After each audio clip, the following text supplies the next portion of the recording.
ഇന്ന് നമ്മൾ ഉണ്ടാക്കാൻ പോണത് ജീരക റൈസും അതിനനുസരിച്ച് ദാൽ ഫ്രൈയും ആണ് കേട്ടോ. ഇത് നല്ല ടേസ്റ്റാണ്, നല്ല കോമ്പിനേഷനാണ്, അടിപൊളി ടേസ്റ്റാണ്. ഒരിക്കലെങ്കിലും ഇത് കഴിച്ചവരുണ്ടെങ്കിൽ അതിന് കമൻറ്റ് ചെയ്യുക, കഴിക്കാത്തവരുണ്ടെങ്കിൽ അതേപോലെ ഒന്ന് ഉണ്ടാക്കി കഴിച്ച് നോക്കുക. ഞാനിത് കുറേ മുമ്പേ ബാംഗ്ലൂർ പോയപ്പോൾ കഴിച്ചതാണ് കേട്ടോ. നല്ല ടേസ്റ്റ് ഉണ്ടായിരുന്നു. ഇതിനൊരു പപ്പടം ചുട്ടതും കൂടി വേണം, അതാണ് നല്ല അടിപൊളി കോമ്പിനേഷന്.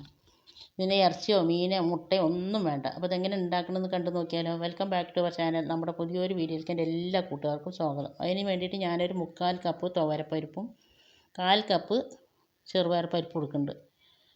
ഇനി നിങ്ങളുടെ ചെറുപയർ പരിപ്പ് ഇല്ലയെന്നുണ്ടെങ്കിൽ 1 കപ്പ് തുവരപ്പരിപ്പ് തന്നെ എടുത്താൽ മതി. അത് നന്നായി കഴുകിയതിന് ശേഷം പിന്നെ ഞാൻ അതിലേക്ക് വെള്ളം ഒഴിച്ചിട്ട് ഞാനവിടെ മാറ്റി വെക്കുന്നുണ്ട്. നന്നായിട്ട് കുതിർന്ന് കിട്ടണം. അപ്പോൾ ഗ്യാസും ലാഭമാണ്, പെട്ടെന്ന് വെന്ത് കിട്ടുകയും ചെയ്യും. അതിനുശേഷം ഞാനിതിലേക്ക് ഒരു 1.5 കപ്പ് ബസ്മതി റൈസാണ്, നിങ്ങൾക്ക് ആവശ്യമുള്ളത് എടുക്കാം കേട്ടോ. 1.5 കപ്പ് ബസ്മതി റൈസ് എടുത്തതിന് ശേഷം ഒരു 3-4 പ്രാവശ്യം ഞാനിത് കഴുകുന്നുണ്ട്. നന്നായി തിരുമ്പി കഴുകിയിട്ട് അതിൽ അഴുക്കും ഇതൊക്കെ പോയി അതിൻ്റെ വെള്ളം തെളിയുന്ന വരെ കഴുകിയെടുക്കുക. 3-4 പ്രാവശ്യം കഴുകണം കേട്ടോ. അങ്ങനെ ഇപ്പോൾ ഞാൻ അരി കഴുകി എടുത്തിട്ട് വന്നിട്ടുണ്ട്. ഇനി നമുക്കിത് വെള്ളം ഒഴിച്ചിട്ട് ഒരു അരമണിക്കൂർ അല്ലെങ്കിൽ 20 മിനിറ്റോ കുതിരാൻ വേണ്ടിയിട്ട് അവിടെ മൂടി വെക്കുന്നുണ്ട്. ഞാൻ ഇതിലിപ്പോൾ വെള്ളം ഒഴിച്ചിട്ട് ഞാനവിടെ മാറ്റി വെക്കുന്നുണ്ട്. അവിടെ ഇരിക്കട്ടെ. അപ്പോഴേക്കും നമ്മുടെ പരിപ്പൊക്കെ നന്നായിട്ട് കുതിർന്ന് വന്നിട്ടുണ്ട്. നന്നായി കുതിർന്നിട്ടുണ്ട്. ഇനി നമുക്കിതൊന്ന് വേവിച്ചെടുക്കാം. അപ്പോൾ ഞാൻ കുതിർന്ന പരിപ്പിനെ മുഴുവനായിട്ടും കുക്കറിലേക്ക് ഇട്ടിട്ടാണ് ഞാൻ വേവിക്കുന്നത് കേട്ടോ. ഗ്യാസിൻ്റെ നല്ല പ്രശ്നമുണ്ട്, അപ്പോൾ അതുകൊണ്ട് കുക്കറിലിട്ട് വേവിക്കണത്. അടുപ്പുള്ളവർ അടുപ്പിലിട്ട് വേവിച്ചോളാം. പിന്നെ അതിലേക്ക് ഞാൻ കുറച്ച് വെളുത്തുള്ളി ഇട്ടിട്ടുണ്ട്, 1 ടീസ്പൂൺ മഞ്ഞൾപ്പൊടി ഇട്ടിട്ടുണ്ട്, പരിപ്പിന് ആവശ്യമായിട്ടുള്ള ഉപ്പ് ഇട്ട് കൊടുത്തിട്ടുണ്ട്. നമുക്ക് പരിപ്പ് വേകാൻ ആവശ്യമായിട്ടുള്ള വെള്ളം ഒഴിച്ച് കൊടുക്കേണ്ടത്. ഇനി ഇത് അടച്ച് വെച്ചിട്ട് മീഡിയം ഫ്ലെയിമിൽ 2 വിസിൽ അടുപ്പിക്കുന്നുണ്ട് ഞാൻ. അപ്പോഴേക്കും തന്നെ പരിപ്പ് നന്നായിട്ട് വെന്ത് കിട്ടും. 2 വിസിൽ വന്നതിന് ശേഷം ഫ്ലെയിം ഓഫാക്കുക. എന്നിട്ട് പ്രഷർ മുഴുവൻ പോയതിന് ശേഷം മാത്രം കുക്കർ തുറക്കുക. അപ്പോൾ പ്രഷർ മുഴുവൻ പോയതിന് ശേഷം കുക്കർ തുറന്നിട്ട് നന്നായിട്ട് പരിപ്പ് വെന്തിട്ടുണ്ട്. അപ്പോഴേക്കും ഞാനിത് അരി വെള്ളം പാരാൻ വേണ്ടി മാറ്റി വെച്ചിട്ടുണ്ട് കേട്ടോ. ഇനി നമുക്ക് ഉണ്ടാക്കാൻ തുടങ്ങാം. അതിലേക്ക് ഞാൻ ആദ്യം ദാൽ ഫ്രൈ ആണ് ഉണ്ടാക്കുന്നത്. ചട്ടി അടുപ്പിൽ വെച്ചിട്ടുണ്ട്. അതിലേക്ക് ഓയിൽ ഒഴിച്ച് കൊടുക്കുക. 2-3 ടേബിൾ സ്പൂൺ ഓയിൽ ഒഴിച്ച് കൊടുക്കുക. പിന്നെ നിങ്ങളുടെ അടുത്ത് കായത്തിൻ്റെ പൊടിയാണെങ്കിൽ ലാസ്റ്റ് ഇട്ടാൽ മതി. ഇപ്പം എൻ്റെ അടുത്ത് കായമാണ്, അപ്പോൾ ഞാൻ കായം എണ്ണയിൽ ഇട്ട് കൊടുത്തിട്ടുണ്ട്. പിന്നെ 1 ടീസ്പൂൺ ചെറിയ ജീരകം ഇട്ട് കൊടുത്തിട്ടുണ്ട്. ഈ കായം നല്ലതായിട്ടൊന്ന് പൊരിഞ്ഞ് വരണം, ചെറിയ ജീരകം ഒന്ന് പൊട്ടി വരണം. പൊട്ടിയതിന് ശേഷം ഞാൻ അതിലേക്ക് ഒരു 2 ഉള്ളി പൊടിയായിട്ട് അരിഞ്ഞിട്ട് കൊടുത്തിട്ടുണ്ട്. ഉള്ളി നന്നായിട്ടൊന്ന് മീഡിയം ഫ്ലെയിമിലിട്ട് നന്നായിട്ട് വഴറ്റിയെടുക്കുക. നന്നായിട്ട് വഴന്ന് കിട്ടണം കേട്ടോ. അപ്പോൾ ഉള്ളി നന്നായി വഴന്നിട്ടുണ്ട്. അതിന് ശേഷം ഞാൻ ഇതിലേക്ക് 1 ടേബിൾ സ്പൂണ് ഇഞ്ചി ചതച്ചതും 1 ടേബിൾ സ്പൂൺ വെളുത്തുള്ളി ചതച്ചതും ഇട്ട് കൊടുക്കുന്നുണ്ട്. എരിവിന് ആവശ്യമായിട്ടുള്ള 3-4 പച്ചമുളകും ഞാൻ ഇട്ട് കൊടുക്കുന്നുണ്ട്. ഇതെല്ലാം പാടെ ഇട്ട് ഇതിൻ്റെ പച്ചമണം മാറുന്നവരെ നല്ലപോലെ വഴറ്റി കൊടുത്തതിന് ശേഷം ഞാൻ ഇതിലേക്ക് ഒരു 3 തക്കാളി എടുക്കും. തക്കാളി നന്നായിട്ട് പൊടിയായിട്ട് അരിഞ്ഞതാണ് ഇട്ട് കൊടുക്കുന്നത്. അപ്പോൾ പെട്ടെന്ന് തന്നെ വെന്ത് കിട്ടും. തക്കാളി ഒന്ന് വഴറ്റിയതിന് ശേഷം ഞാനത് ഇതിലേക്ക് കുറച്ച് മസാലപ്പൊടികൾ ഇട്ട് കൊടുക്കണം. അപ്പോൾ അതിലേക്ക് ഞാൻ 1 ടീസ്പൂൺ മല്ലിപ്പൊടി ഇട്ട് കൊടുക്കണം. ഇതിൽ മല്ലി ക്രഷ് ചെയ്തതാണ് ഇട്ട് കൊടുക്കുന്നത് വെച്ചാൽ നല്ല ടേസ്റ്റ് ഉണ്ടാവും കേട്ടോ. പിന്നെ ഒരു നുള്ളു മഞ്ഞൾപ്പൊടി ഇട്ടിട്ടുണ്ട്. 1 ടീസ്പൂൺ മുളക് പൊടി ഇട്ട് കൊടുക്കുന്നുണ്ട്. 1/4 ടീസ്പൂണ് ചെറിയ ജീരകം പൊടിച്ചതാണ് ഇട്ട് കൊടുക്കുന്നത്. പിന്നെ നമ്മൾ മസാലയ്ക്ക് ആവശ്യമായിട്ടുള്ള ഉപ്പ് ഇട്ട് കൊടുക്കുന്നുണ്ട്. കുറച്ച് വെള്ളം ഒഴിച്ച് കൊടുക്കുന്നുണ്ട് കേട്ടോ. ഈ മസാല ഒന്ന് വെന്ത് കിട്ടാൻ വേണ്ടിയിട്ടുള്ള വെള്ളമാണ് ഒഴിച്ച് കൊടുക്കുന്നത്, കുറച്ച് മാത്രം. എന്നിട്ട് നന്നായിട്ട് വഴറ്റി അതിൻ്റെ പച്ചമണമൊക്കെ മാറി നമ്മൾ ഒഴിച്ച എണ്ണ ഒന്ന് തെളിഞ്ഞ് വരും. ആ സമയത്ത് നമ്മൾ വേവിച്ച് വെച്ച പരിപ്പ് മുഴുവനായിട്ടും അതിലേക്ക് ഇട്ട് കൊടുക്കുക. പരിപ്പ് ഇട്ടതിന് ശേഷം മീഡിയം ഫ്ലെയിമിൽ ഇട്ടിട്ട് തന്നെ നന്നായിട്ട് ഇത് വഴറ്റി കൊടുക്കുക. മസാലയിൽ കടന്നിട്ട് ഈ പരിപ്പൊന്ന് ഫ്രൈ ആയിട്ട് വരണം. നന്നായിട്ട് വഴറ്റി അതിൻ്റെ പച്ചമണം ഒന്ന് മാറിക്കിട്ടും പരിപ്പിൻ്റെ. ആ സമയം വരെ നന്നായിട്ട് ഇതൊന്ന് വഴറ്റി കൊടുക്കുക. വഴറ്റിയതിന് ശേഷം പിന്നെ നമുക്ക് ചാറിന് എത്ര ചാറാണോ ആവശ്യം വെച്ചാൽ അതിനനുസരിച്ചിട്ട് വെള്ളം ഒഴിച്ച് കൊടുക്കുക. അപ്പോൾ ഞാനിതിലേക്ക് വെള്ളം ഒഴിച്ച് കൊടുത്തിട്ടുണ്ട്. വെള്ളം ഒഴിച്ച് കൊടുക്കുമ്പോൾ നമ്മൾ ചൂടുവെള്ളം ഒഴിച്ച് കൊടുക്കുക കേട്ടോ, പച്ചവെള്ളം ഒഴിച്ച് കൊടുക്കരുത്. ഞാനിത് എൻ്റെ മക്കൾ കൂട്ടുമോ എന്നുള്ളൊരു പേടിയും കൊണ്ടാണ് ഉണ്ടാക്കിയത് കേട്ടോ. പറ്റുമോ അവർക്ക് പറ്റിയില്ലെങ്കിലോ എന്നൊക്കെ വിചാരിച്ചത്. പക്ഷേ ഉണ്ടാക്കി നോക്കിയപ്പോൾ അടിപൊളി ടേസ്റ്റായിരുന്നു. എല്ലാവരും കൂട്ടുകയും ചെയ്തു, എല്ലാവർക്കും ഇഷ്ടപ്പെടുകയും ചെയ്തു.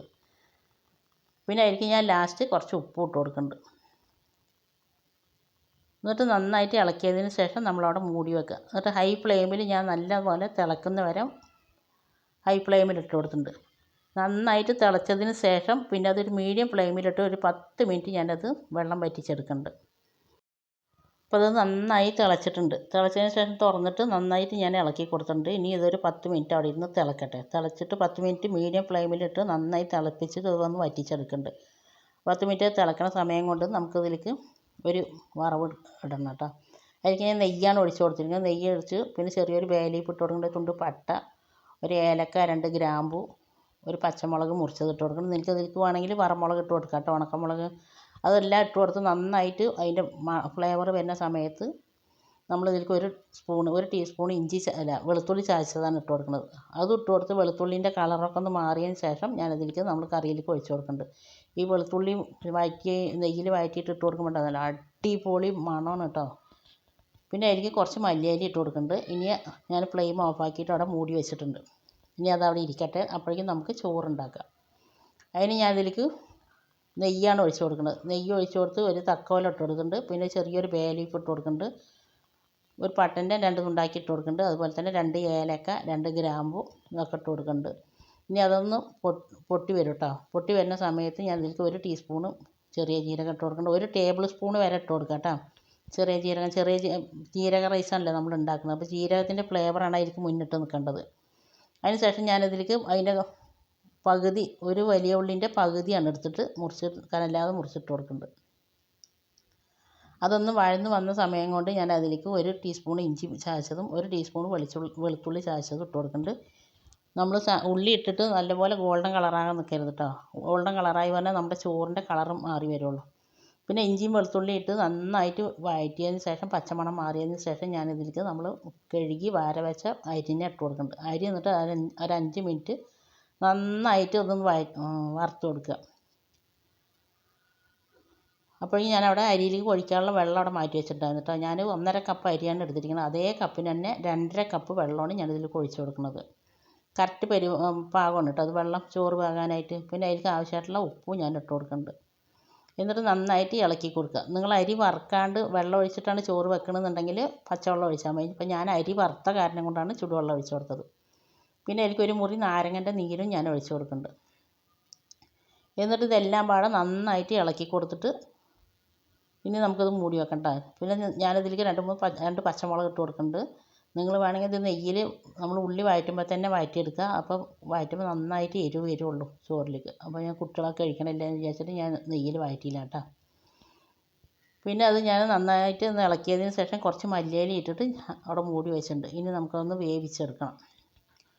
ഒരു 2-3 മിനിറ്റ് കഴിഞ്ഞപ്പോൾ ഞാനത് തുറന്ന് ഒന്ന് ഇളക്കി കൊടുത്തിട്ടുണ്ട് കേട്ടോ. ഇളക്കിയതൊന്നും വീഡിയോയിൽ പെട്ടിട്ടില്ല. നന്നായി ഇളക്കിയതിന് ശേഷം പിന്നെ ഞാൻ അതിലേക്ക് കുറച്ച് നെയ്യ് ഒഴിച്ച് കൊടുക്കുന്നുണ്ട്. നെയ്യ് ഒഴിച്ച് കൊടുത്തതിന് ശേഷം പിന്നെ നമ്മളത് അടച്ച് വെച്ചിട്ട് ഒരു 10 മിനിറ്റ് ഏറ്റവും ലോ ഫ്ലെയിമിലാണ് ഞാനിത് വേവിച്ചെടുക്കുന്നത്. ഒരു 10 മിനിറ്റ് ആകുമ്പോഴേക്കും നമ്മുടെ ചോറ് നന്നായിട്ട് വെന്ത് കിട്ടും കേട്ടോ. ഇന്നത്തെ ഈ റെസിപ്പി നിങ്ങൾക്ക് ഇഷ്ടമായിട്ടുണ്ടാവുമെന്ന് വിചാരിക്കുന്നു. ഇഷ്ടമായ എല്ലാവരും ഇതേപോലെ ഒന്ന് ഉണ്ടാക്കി നോക്കുക. ഉണ്ടാക്കി നോക്കുന്നുണ്ടെങ്കിൽ ഇതിൻ്റെ ഫീഡ്ബാക്ക് എന്തായാലും താഴെ കമൻറ്റ് ബോക്സിൽ അറിയിപ്പിക്കാനൊന്നും മറന്നുപോയത്. നിങ്ങൾ ഉണ്ടാക്കി നോക്കിയതിന് ശേഷമുള്ള ഫീഡ്ബാക്ക് കാണുമ്പോഴാണ് ഇതൊരാൾക്ക് ഉണ്ടാക്കി നോക്കാം എന്നുള്ളൊരു തോന്നലുണ്ടാവുള്ളൂ. പിന്നെ 10 മിനിറ്റ് കഴിഞ്ഞ് നമ്മൾ ഫ്ലെയിം ഓഫാക്കിയതിന് ശേഷം ഒരു അരമണിക്കൂർ കഴിഞ്ഞതിന് ശേഷം മാത്രം തുറന്നാൽ മതി കേട്ടോ. അടിപൊളി ടേസ്റ്റുള്ള ഒരു അടിപൊളി ജീരക റൈസും ആണ്. ഇതുപോലെ ഉണ്ടാക്കാത്തവരൊന്ന് ഉണ്ടാക്കി കഴിച്ച് നോക്കുക. കഴിച്ചവരുണ്ടെങ്കിൽ താഴെ കമൻറ്റ് ബോക്സിൽ അറിയിപ്പിക്കാനും മറന്നുപോയത്. അപ്പോൾ ഇനി അടുത്ത നല്ലൊരു വീഡിയോ ആയിട്ട് വരുന്നവരെ അസ്സലാമു അലൈക്കും, ബൈ, ഓക്കെ, താങ്ക് യു.